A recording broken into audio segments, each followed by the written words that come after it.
Hello students, hope you all are fine and safe at your home.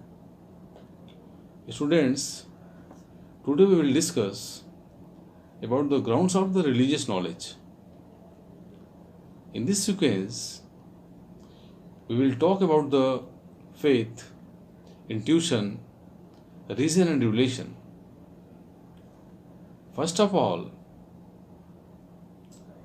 we will discuss about what is the nature of the religious knowledge. Can religious knowledge be called as a knowledge, or what is the difference between the religious knowledge and scientific knowledge? Students, जैसा कि हम जानते हैं कि धार्मिक ज्ञान या religious knowledge को वैज्ञानिक ज्ञान की संज्ञा नहीं दी जा सकती है।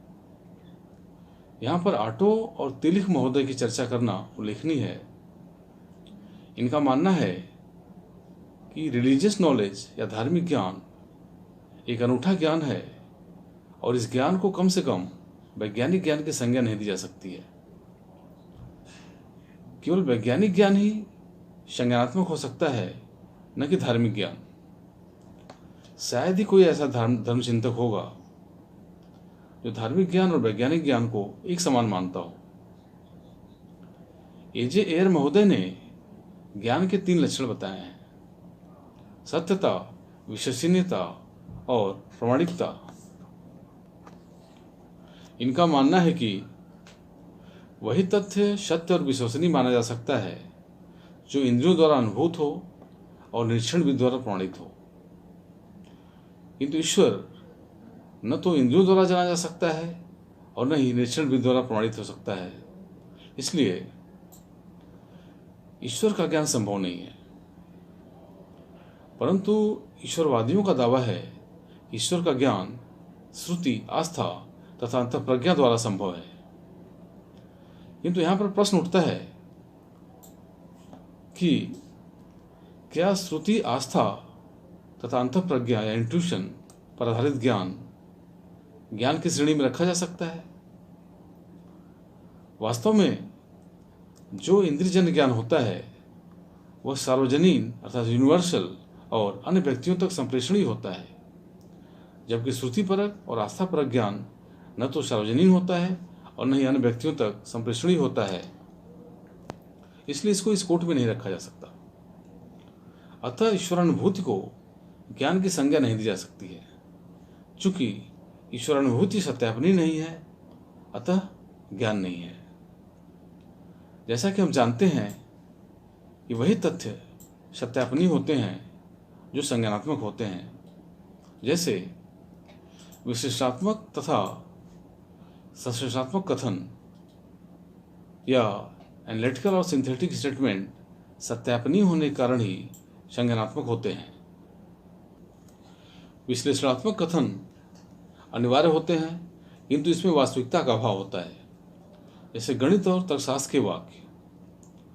जबकि संश्लेषणात्मक कथन सिंथेटिक स्टेटमेंट वास्तविक, तथ्यात्मक और इंद्रियानुभवाश्रित होते हैं, किंतु इनमें अनिवार्यता का अभाव होता है। जैसा कि हम जानते हैं कि भक्त ईश्वर को अनिवार्य वास्तविकता कहता है, अर्थात वह कहता है कि ईश्वर अनिवार्य भी है और वास्तविक भी है, जो कि यह कथन सेल्फ कॉन्ट्राडिक्टरी है या आत्मव्याघाती है।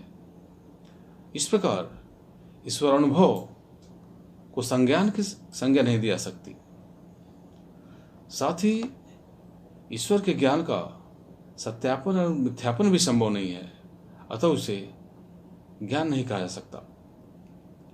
संज्ञानात्मक प्रकथन संसूचक अथवा वर्णनात्मक होते हैं, क्योंकि वे किसी घटना या वस्तु का विवरण प्रस्तुत करते हैं, जबकि धार्मिक कथन किसी विषय, वस्तु या घटना का तथ्यात्मक वर्णन नहीं करते, अतः वे संज्ञानात्मक नहीं कहे जा सकते। धार्मिक कथन को संवेगात्मक और उत्प्रेरक माना जाता है, और इसकी सार्थकता इसी में है कि यह धर्मचारी को आदर्शमय जीवन यापन करने की प्रेरणा देता है। इसी प्रकार तार्किक भाववादियों ने भी धार्मिक कथन को भाव प्रेरक कहा है, किंतु शायद ही कोई ऐसा भक्त हो जो धार्मिक कथन को संवेगात्मक मानता हो। जैसे धर्मचारी कहते हैं कि ईश्वर न्यायाधीश है और वह कर्म के आधार पर सुख और दुख प्रदान करता है। इसको देखने से ऐसा लगता है कि ईश्वर के संबंध में धार्मिक व्यक्तियों की भावना संज्ञानात्मक है, किंतु ऐसा नहीं है, क्योंकि धार्मिक वाक्य प्राकृतिक रूप से संवेगात्मक होते हैं और इसीलिए उन्हें असंज्ञानात्मक माना जाता है। सामान्यतया दो तरह के ज्ञान माने जाते हैं, तथ्यात्मक और संवेगात्मक। प्राकृतिक विज्ञानों में उपलब्ध ज्ञान तथ्यात्मक होता है और रसेल इसे वर्णनात्मक ज्ञान की संज्ञा देते हैं, जबकि संवेगात्मक ज्ञान व्यक्तिगत अनुभूति तथा परस्पर विश्वास और स्नेह पर आधारित होता है और रसेल महोदय इसे परिचयात्मक ज्ञान की संज्ञा देते हैं। हालांकि धार्मिक और वैज्ञानिक ज्ञान की प्रकृति में अंतर होता है। धार्मिक ज्ञान एक सर्वोच्च स्तर का ज्ञान माना जाता है और यह 3 रूपों में विकसित होता है। पहला, यह पौराणिक गाथा के रूप में विकसित होता है, जिसमें कल्पना और भावुकता की प्रधानता होती है। दूसरा, यह धर्मशास्त्र का रूप ले लेता है, जिसमें भावना धार्मिक सिद्धांत का रूप लेती है। और तीसरा, इसका विकास धर्म दर्शन के रूप में होता है, जहाँ विश्वास का दार्शनिक विवेचन किया जाता है। इस प्रकार हम कह सकते हैं कि धार्मिक ज्ञान की विधि वैज्ञानिक ज्ञान की विधि से भिन्न है।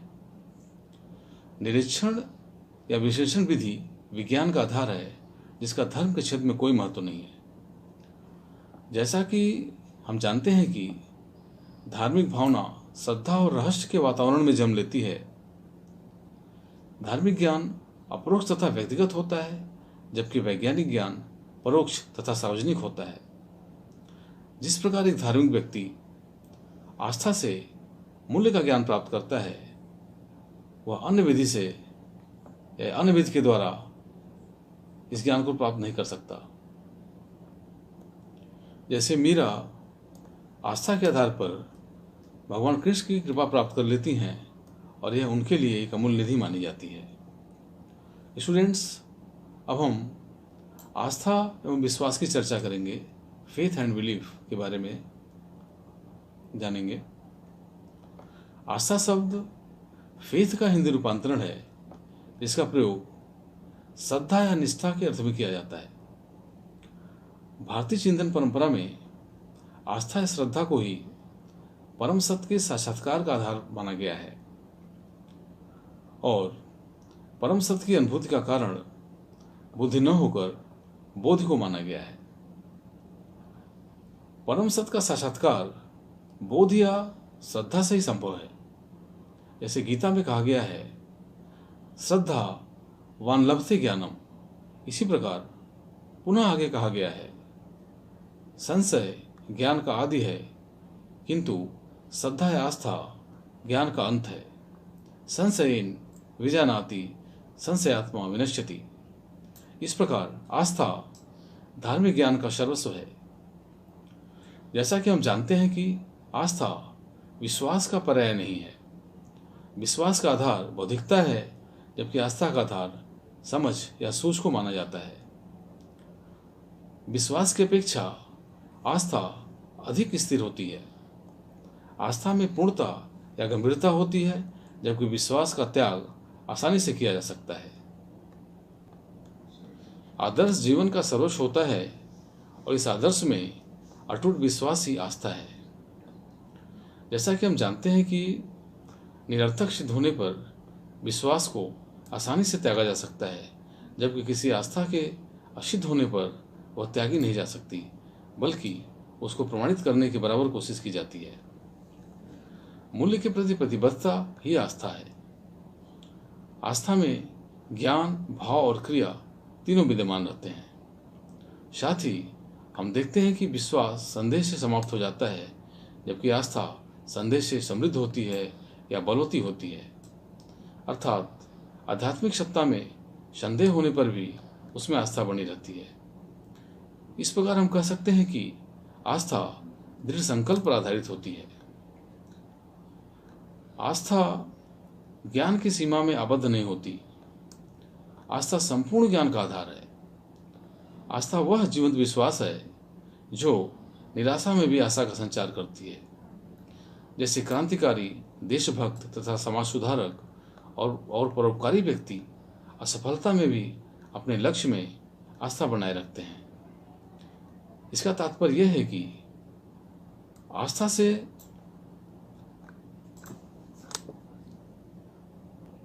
संघर्ष की सतत प्रेरणा मिलती रहती है और आस्था से प्रेरित होकर मनुष्य जीवन पर्यंत असफलता से जूझता रहता है।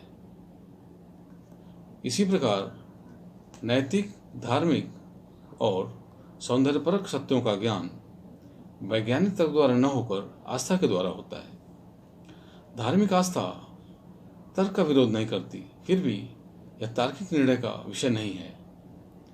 आस्था परमार्थिक अर्थ से संबंधित है और परमार्थिक अर्थ सीमित अर्थ का विरोधी नहीं है। आस्था द्वारा ही दैवी सत्य का साक्षात्कार संभव है।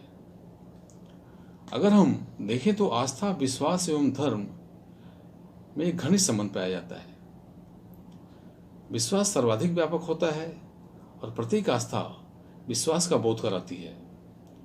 जो कुछ हम जानते हैं उसमें विश्वास अवश्य होता है। इस प्रकार आस्था और ज्ञान दोनों विश्वास के अंतर्गत आते हैं, किंतु प्रत्येक विश्वास को हम ज्ञान अथवा आस्था नहीं कर सकते।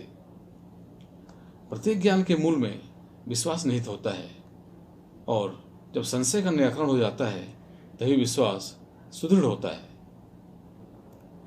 इस प्रकार हम कह सकते हैं कि विश्वास को ज्ञान की अपेक्षा रहती है और इस क्रिया में तर्क बुद्धि का महत्वपूर्ण योगदान रहता है। इसी प्रकार वैज्ञानिक ज्ञान के क्षेत्र में भी विश्वास की भूमिका महत्वपूर्ण होती है। या सामाजिक तथा राजनैतिक जीवन में भी किसी न किसी व्यक्ति, संस्था या सिद्धांत में भी लोगों का विश्वास होता है। इसी प्रकार धार्मिक जीवन के लिए तो आस्था एक अमूल्य निधि मानी जाती है और धार्मिक विषय बुद्धि या तर्क का विषय न होकर आस्था एवं विश्वास का विषय होता है। विश्व के सभी धर्मों में विश्वास का स्थान सर्वोपरि माना जाता है और बिना विश्वास के धर्म के साथ सच्चा लगाव कदापि नहीं हो सकता। धार्मिक आस्था और विश्वास का संबंध हृदय से होता है। हृदयहीन व्यक्ति धार्मिक सत्ता के प्रति कदापि आस्थावान नहीं हो सकता। धार्मिक महापुरुषों, संतों और महात्माओं के त्यागमय जीवन से आस्था बलवती होती है। इसी प्रकार विज्ञान का विरोध अंधविश्वास से है, न कि आस्था या श्रद्धा से है। अंधविश्वास को दूर करके विज्ञान श्रद्धा के मूल तत्व को उजागर करता है। जैसा कि हम जानते हैं कि विज्ञान धर्म के अंदर व्याप्त बुराइयों को दूर करने पर विचार करता है और धर्म को एक विकास के मार्ग पर प्रशस्त करता है। स्टूडेंट्स, आज हम लोगों ने धार्मिक ज्ञान के आधार और आस्था विषय पर चर्चा की है। अब हम इसके रेस पार्ट जैसे इंट्यूशन अर्थात अंतःप्रज्ञा, रीजन तर्क बुद्धि और रिवोल्यूशन अर्थात दैवी प्रकाशना पर चर्चा हम अपने अगले लेक्चर में करेंगे। तब तक के लिए धन्यवाद।